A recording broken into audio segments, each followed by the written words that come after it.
Hey comic book fans, on this episode of the RadioJoel Review, did the Carnage symbiote take full control of Norman Osborn in the Amazing Spider-Man 796?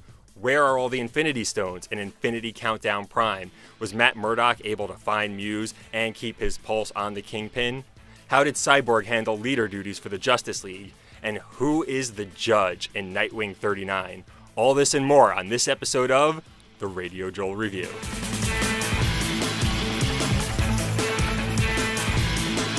Welcome to episode 5 of the RadioJoel Review, where I spoil and review all the comics I'm reading this week in about 60 seconds per book. This week I got 7 Marvel titles, 5 DC titles, and 1 from Image Comics. That's a lot to cover, so let's go. Let's start with the hardest issue to find this week in anticipation of the Red Goblin. It's Amazing Spider-Man 796. The story starts on Flash Thompson, now Agent Anti-Venom. He's becoming beloved in the city when Liz Allen recruits him for an Alchemax private security team. Then, at an Alchemax demonstration, we got a pretty cool panel with Flash Thompson, Liz Allen, Peter Parker, and Mary Jane Watson, who's there on behalf of Stark Industries. When the demonstration gets hit by the Goblin Nation, Spider-Man teams up with Agent Anti-Venom, and even though Flash saves the security guard's arm, the Nation gets a piece of what they came for. Then comes the good stuff. On our last 2 pages, we get Norman Osborn and the Carnage symbiote figuring out how to coexist, and it's pretty cool. And it continues to set the story up for a major showdown coming very soon. Next up on the Marvel hype train, it's Infinity Countdown Prime. This issue is all over the place, but it's set out to be that way. This book jumps around, catching everybody up on the Infinity Stones. What do they do? How do they work together? And where are they now? First, we get a look at the original Wolverine, who's back from the dead and on Earth. He's in possession of the Space Stone and fighting off Ultron before Loki appears, attempting to coax the stone from him for quote-unquote safer keeping. Nope. Then we get a glimpse of Turk, who's seemingly in possession of the Mind Stone. Then Captain Marvel with the Reality Stone. Then the Guardians of the Galaxy protecting the now massive Power Stone. Clerk of the Skrulls with the Time Stone, and finally Ultron taking the Soul Stone from Magus. The book finishes the story there, but then provides almost 10 pages of history on the Infinity Stones, making it so you can start here if you haven't read any and all of the previous Infinity stories. This issue more than served its purpose for the coming series. Next, it's Daredevil 599, Mayor Fisk. We pick up after Muse's murder mural of the Punisher. Murdock is trying to track Muse, but is distracted by Fisk, who has turned the city against the heroes and blamed Punisher for the deaths around the mural. Now, Blind Spot and Deputy Mayor Murdock decide they're each going to try to handle Muse in their own way. Matt tries to urge Mayor Fisk to endorse the heroes, and Blind Spot decides to drop paint over the Punisher mural to draw him out. Muse appears behind Blind Spot and pushes him off the roof, with our last image of Blind Spot being him falling, but not him dead. Our final panel of the issue, though, is Daredevil assembling the local heroes, which includes Spider-Man, Iron Fist, and more, in a final push against Mayor Fisk.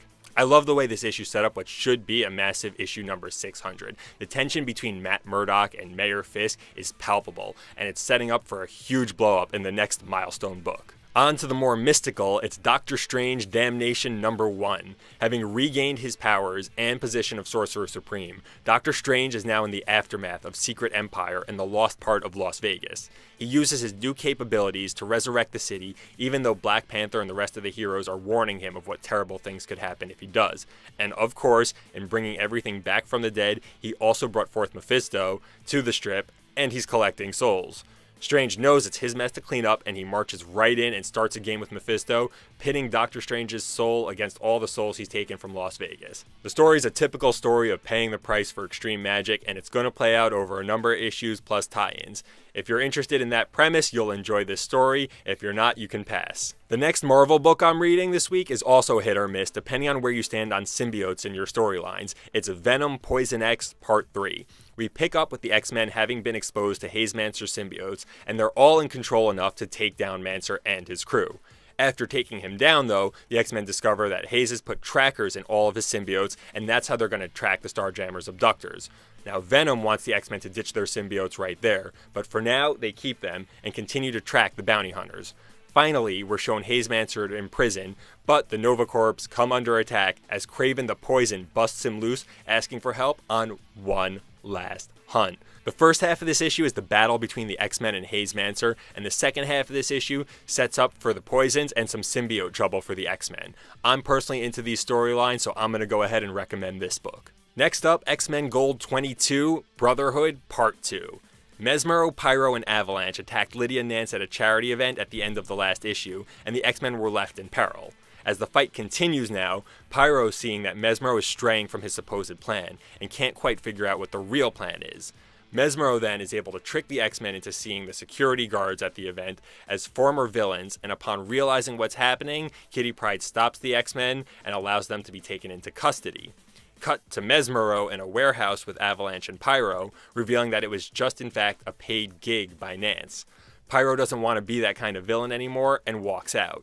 Next, we see Kitty Pryde talking with her lawyer, Jennifer Walters, and they worry about what could happen to the city while the X-Men are locked up. Then, we're shown Scythian emerging from the negative zone. I'm really interested in this story arc, can't wait to see who's pulling all the major strings here. This issue gets my thumbs up. And the last Marvel book I'm reading this week is Astonishing X-Men number 8, A Man Called X, Part 2. Last issue we saw the return of a young Charles Xavier from the astral plane, in the body of Phantom X, now going by the name X. Now it appears he's brought Proteus back with him, and while the X-Men are arguing about whether to trust this new X or not, Bishop is shooting Proteus up with energy blasts that are only charging him up. Proteus takes Bishop's gun and supercharges himself. Now Wolverine wants to use his claws to take down Proteus, but X and Psylocke decide to enter his mind instead to try to talk him down. Once in his mind, they encounter a young, well-spoken Kevin McTaggart, who explains how he's grown and seeks a truce after spending 10,000 years in the astral plane. But X pulls out 2 psychic guns and ticks off Proteus, and the issue ends with him melding Psylocke and X's reality in some twisted artwork that looks pretty freaking cool.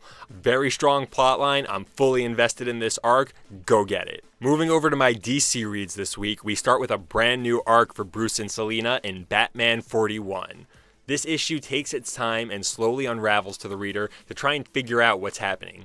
Bruce is awakened during the night by Ivy's voice and stumbles his way down to the Batcave after knocking Alfred out. Selina finds Bruce down there in the cave, and he injects her with something before injecting himself also. It's then revealed when Bruce and Selina reawaken that Ivy's already taken control of the whole world, including all the heroes, but she doesn't have Bruce and Selina, who are left wondering how this all happened. It's a dramatic first chapter in what should be an epic story arc, with Batman and Catwoman as the only 2 left to save humanity. Hot storyline, go check it out. Next up in the Bat family of books I'm reading, it's Nightwing 39, The Untouchable. We pick up with Nightwing, a captive to the Judge in the sunken city of Bloodhaven, and proceed to a flashback from there.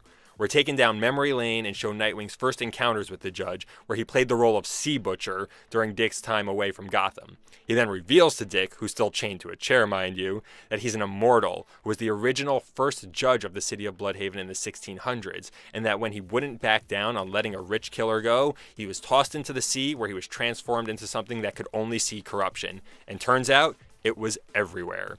The Judge then leaves Dick tied to the chair in rising waters, saying that maybe the sea will embrace him too. Or maybe it won't.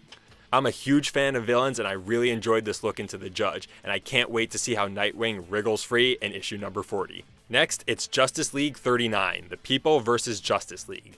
We pick up with Aquaman lost in the desert a few days back. He encounters the Fan before Green Lantern arrives to bring him back to the Watchtower. Now in present day, Cyborg, who was just appointed as new leader of the Justice League, is called to speak in front of Congress, only to find out that everyone in the country basically wants to sue the Justice League. In the meantime, Batman's out on a mission with the Justice League of America, but has to call in the Justice League as reinforcements. Now with mixed reactions about the team already around the country, the Justice League unintentionally ends up helping only the rich white side of the town in trouble, creating even more of a stir. Not a lot of action in this book, but it builds well on the narrative of the country losing faith in the Justice League. I put it on my recommended list for this week. Moving over next to Superman number 41, The Last Days Part 2. This book concludes last issue's science vs. religion narrative on a planet that's about to die the same way Krypton did. Now, Klain, the one that helped Superman and Superboy, dies as the natives pursue Superman, but first he's able to show the Kents where he had planned for his eggs to go hatch and thrive. The natives let Superman leave as he's not one of their own and doesn't need to die with the planet. He meets up with John and they watch as the planet explodes, then head to the planet Klain had requested with his eggs. This was a bittersweet story that I was lukewarm on from the beginning, but if you were into this storyline, it was a fine conclusion to it. My last DC book this week is Damage number 2, Out of Control, Part 2. So either you already think this is a cheap Hulk knockoff, or you like the twist on the hulking super soldier with a 1-hour timer and 23-hour cooldown period. I like the twist on it, so I ramble on.